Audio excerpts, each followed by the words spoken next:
सालार ने नूर से बदला लेने के लिए जुल्फकार की जान लेने की कोशिश की और इफ्तिखार अपनी चाल में कामयाब हो गया, जबकि जुल्फकार नूर के लिए अपनी जिंदगी तक दांव पे लगाने के लिए तैयार है। जी हाँ नाजरीन, मैं बात कर रही हूँ ड्रामा सीरियल इश्क में तेरे सदके, जिसकी आने वाली एपिसोड बहुत इंटरेस्टिंग होने वाली है, क्योंकि अब आने वाली एपिसोड में ना सिर्फ सलार नूर से बदला लेने वाला है, बल्कि अब इसके साथ साथ जुल्फकार ने सबकी चालों को नाकाम करके नूर के बच्चे को अपना नाम देने का फैसला कर लिया। अब क्या कभी जुल्फकार के सामने अपने बाप की सच्चाई आएगी, या फिर अपने बाप के फोर्स करने पर नूर को छोड़ने का फैसला कर लेगा? और क्या नूर का नया दुश्मन नूर के सामने बेनकाब होगा, या फिर अनजाने में ही नूर के साथ पहले की तरह ज्यादतियां होते रहेंगी? और सलार ने नूर से बदला किस चीज का और क्यों लिया है, ये सब जानेंगे मेरी आज की इस वीडियो में। वीडियो का आगाज करने से पहले अगर अब तक आप लोगों ने मेरे चैनल को सब्सक्राइब नहीं किया तो जरूर करें।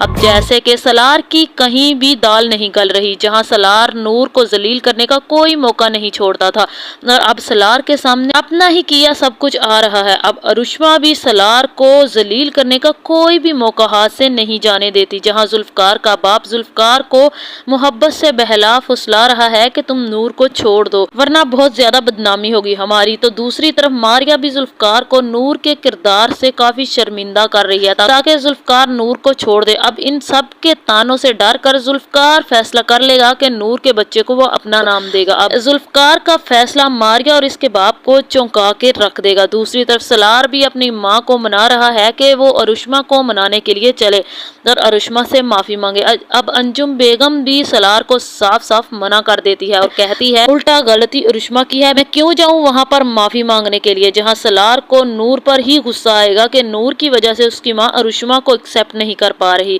अब सलार भी नूर का सुकून बर्बाद करने का फैसला कर लेगा। अब बाय चांस सलार जुल्फकार को सड़क के दरमियान परेशानी के आलम में आता हुआ देख लेगा और इसका एक्सीडेंट कर देगा ताकि वो नूर की खुशी बर्बाद कर सके। सलार को लग रहा है कि जुल्फकार और नूर एक दूसरे से मोहब्बत करते थे, वो शादी करके बहुत खुश हैं, इसलिए नूर को चोट जुल्फकार के जरिए पहुंचाना चाहता था। जहां सलार को ये नहीं पता कि नूर की जान एक शैतान इब्लीस से छूटी है तो दूसरा शैतान इसके पीछे पड़ गया है। अब जुल्फकार के एक्सीडेंट के बाद सलार को पता चलेगा कि इफ्तिखार भी वही चाहता है जो सलार चाहता है। जहां सलार के सामने अब सच्चाई आएगी कि जुल्फकार के अलावा कोई भी उस घर में नहीं चाहता कि नूर और जुल्फकार एक हो। अब सलार उस इफ्तिखार साहब से हाथ मिला लेगा और जुल्फकार और नूर को बर्बाद करने की पूरी कोशिश करेगा, जबकि नूर की हर मुसीबत के सामने जुल्फकार ढाल बनकर खड़ा हो जाएगा और इफ्तिखार और सलार का हर प्लान फेल होता जाएगा। मुझे तो यही लग रहा है कि अब जुल्फकार का नूर को बार बार सिक्योर करना और इन सब से बचाना, उसकी हिफाजत करना, उसकी केयर करना ही नूर को मजबूर कर देगा कि वो जुल्फकार से मोहब्बत करे। अब जुल्फकार की अच्छाई देखते हुए नूर को भी जुल्फकार से मोहब्बत हो जाएगी और सलार और इफ्तिखार दोनों को अलग करने में नाकाम हो जाएंगे।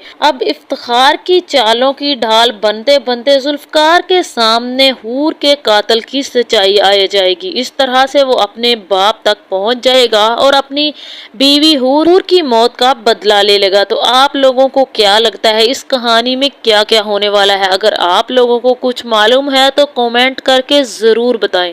अगर वीडियो पसंद आए तो वीडियो को लाइक और मेरे चैनल को सब्सक्राइब कर दें।